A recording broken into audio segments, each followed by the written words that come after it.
Good morning. Actually, to be quite honest, it's not the morning. It's like 10 something. Wait, it's the morning for some people, but not for me. Yeah, I'm up and operational quite early. So, as the title suggests, yes, that really happened. And let's talk about it. Okay, uh, completely side note, and it's been eating at my mind, and I figured I'm going to share with you very briefly, in this video post. So, Christopher is a healthcare actuary, and one of his clients, I can't tell you the name, but it's a big yogurt company, and he just did a project for them, with the whole coronavirus testing.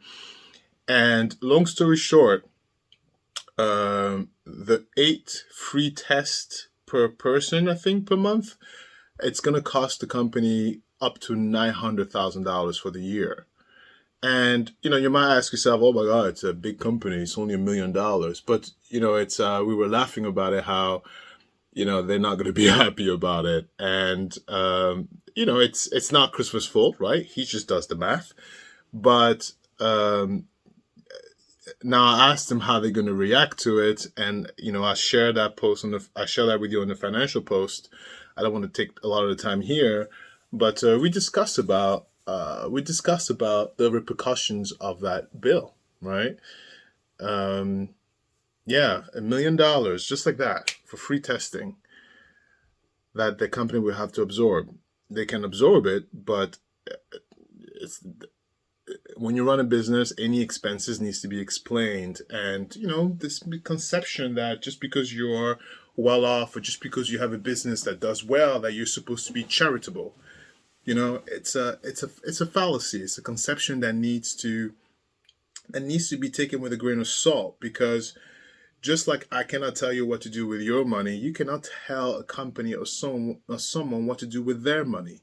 It's totally up to them, because it's their money, and I bring this up partially because of the video I'm doing today. And it has to do with the fact that our tenant called us,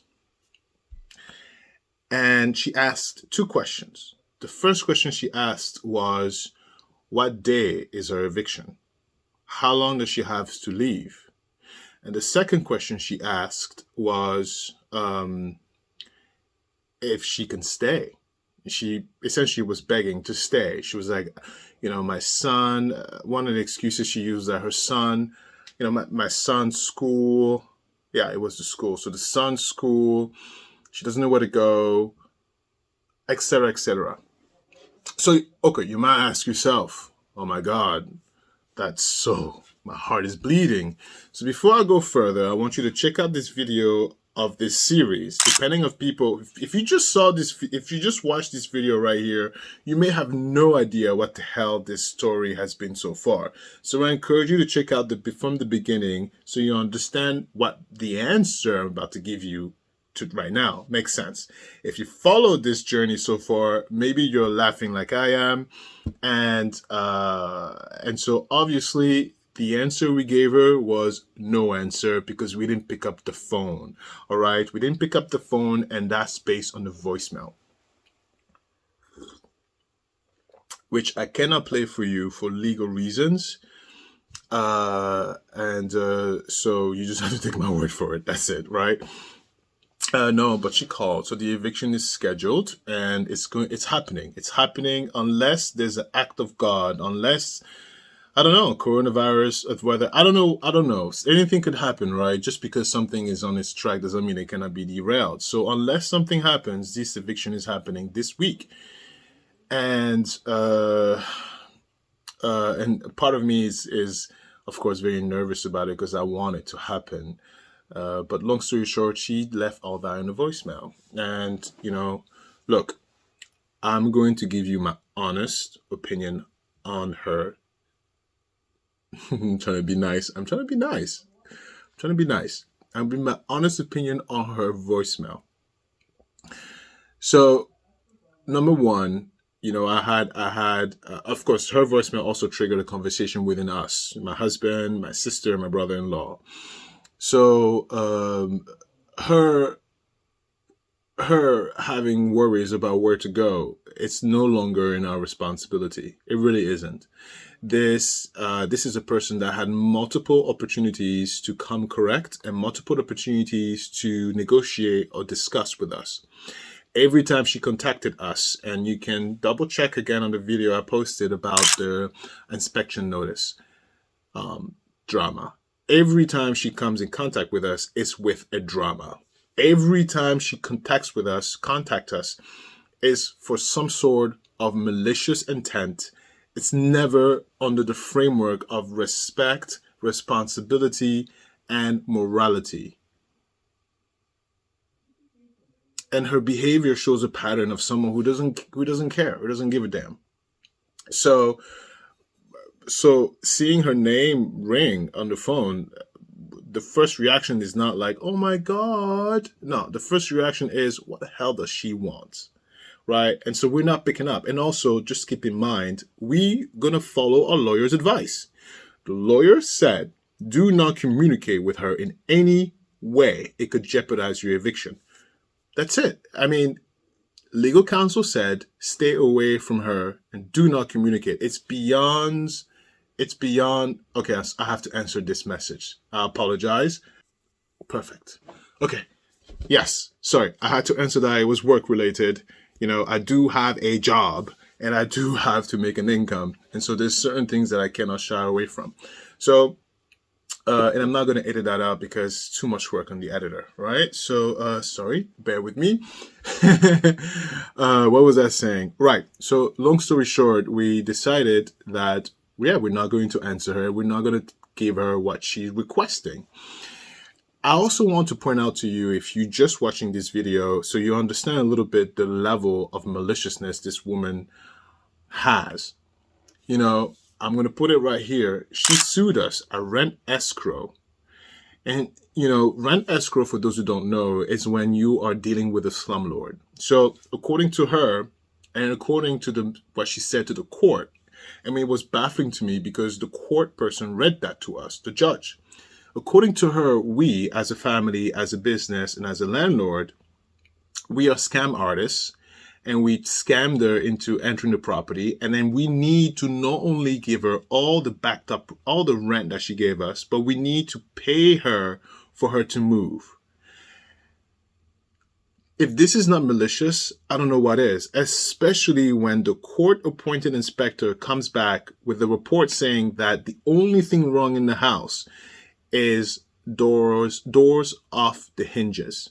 When we sent our inspector there to repair the doors, he wrote a report saying someone pulled the door down. Someone actually ripped the door off the hinges. It was in the report. And I was like, so she not only filed and sued us a rent escrow, but she went ahead and tore the doors out of the house, hoping that the court will deem that as unsafe, which the court didn't. The court dismissed her case. This is the type of person that we're dealing with. In case you just came into this video and you're like, oh my God, Alistair is a monster. I'm not a monster. I'm not an idiot. You know what? I take that back. I am a monster, but I'm a conditional monster.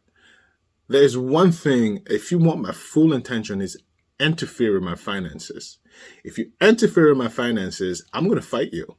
That I'm not even going to sugarcoat that. If you want to see my wrath, play with my money, and then you'll know exactly what I'm made of. And, you know, yes, in that scenario, this woman is a danger to my livelihood, and therefore I want nothing to do with her. And so all of my energies, my thought is I want her out. She's not only allowed in my circle, in my vicinity, she's not even allowed in my circle of influence. I mean, she's a threat. You can be a threat over there. I have no interest in you at all. And to make things even more, I guess, damaging in her situation, right, concerning why she would beg, is the way she talks and communicates. You know, once again, to the inspection notice, she called the police on us multiple times while we're trying to conduct a property inspection.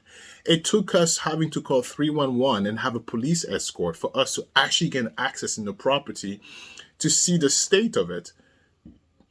Sorry, coffee. And the property, you can check out again the video I posted here. The property was in horrible. It was dirty. It was filthy. And so, yeah. And another thing also to take into consideration is the mental anguish this person has put us through. This was not easy for us mentally. It was very hard.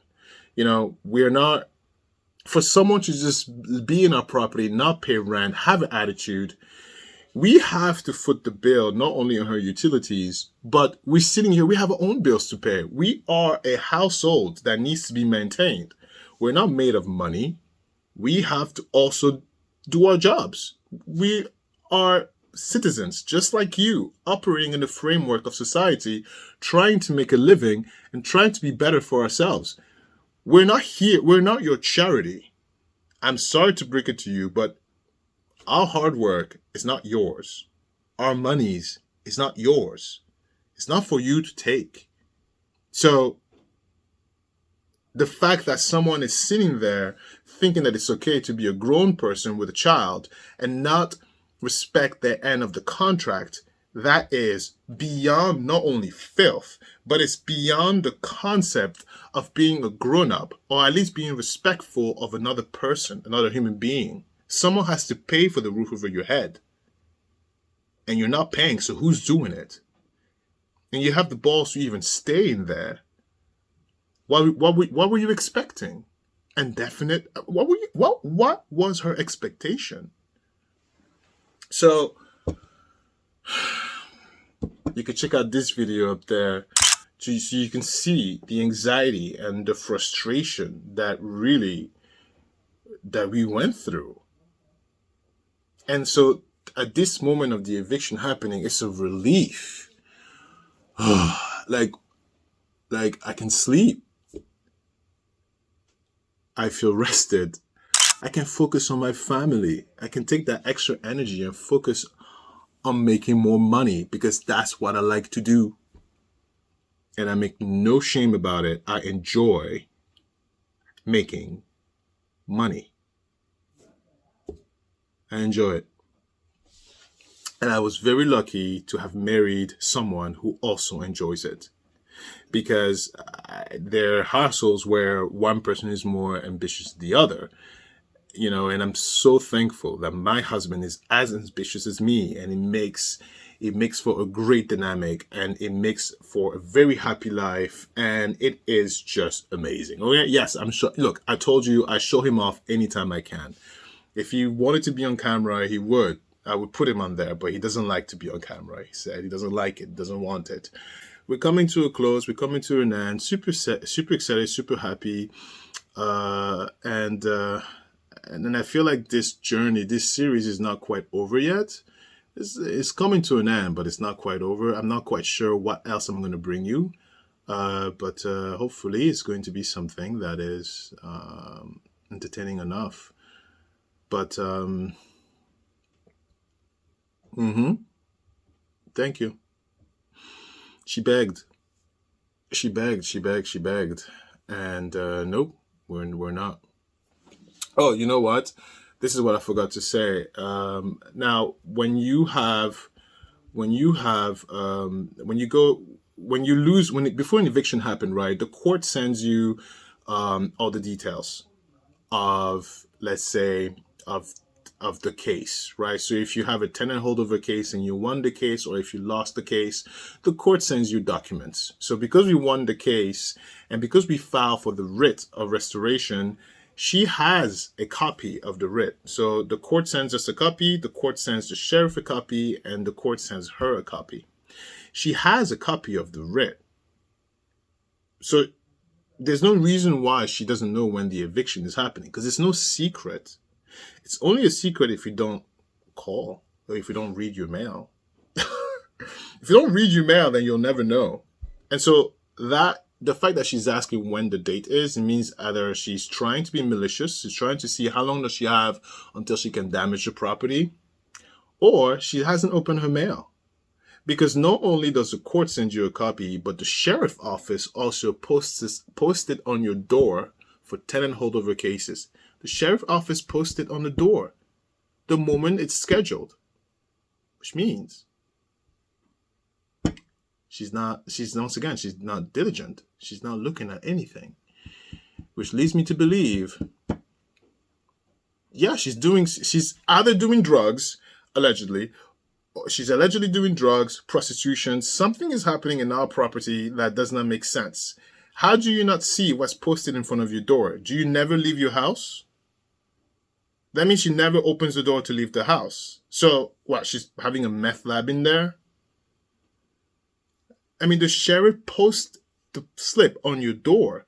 Do you not take it out and open it and read it? But it's not for me to find out. I'm not a therapist. All I want is my property back. And that's that. So you know what? I know what I'll make. I'll make another video with what's going to like the processes I'm going to take to show up there during the eviction day, and that'll be a good educational spot. I know I'm rambling too much. I apologize, right? But I figured if you got to this far, that means you enjoy some of the ramble, and sorry about that. So like, subscribe, and see you next time on the next post. And have a good day. And please don't be a deadbeat.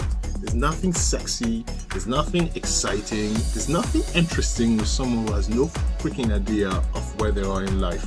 If you don't know where you are in life, figure it out, take the time, get yourself together, and please, don't be inconsiderate of other people.